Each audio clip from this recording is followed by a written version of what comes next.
3 храни, които не трябва да ядеш никога, дори да ти дават пари за това. Първата храна, това е бялата захар или също така наричана още бялата смърт. Тя не само е изключително вредна за всички процеси в тялото ни, но е изключително пристрастяваща и ни кара да искаме още и още. Което означава, че хем ни вреди, хем ни кара да ядем още повече от нея. Втората храна, това са чипсове, снаксове и всякакви боклуци, в които няма абсолютно нищо естествено.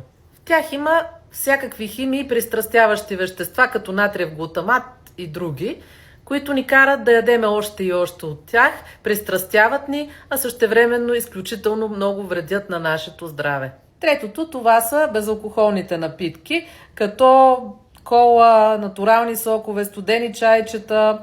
Те съдържат изключително много пристрастяващи вещества и същевременно ни дехидратират. И това ни кара да сме постоянно жадни и да искаме да приемаме още от тях.